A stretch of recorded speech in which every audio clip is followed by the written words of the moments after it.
be free, Gaza!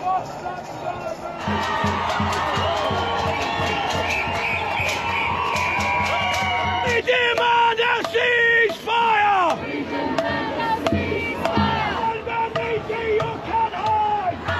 It's the most important thing in the world. It's for humanity. Palestine will be free! The greatest injustice in the world. Babies are being killed. For what? I've had a lot of medical issues over the last couple of years, including mobility, and in Australia I've had the human right and the privilege to have good medical care. The people in Palestine are having their hospitals bombed. They're being denied a basic right of medical care.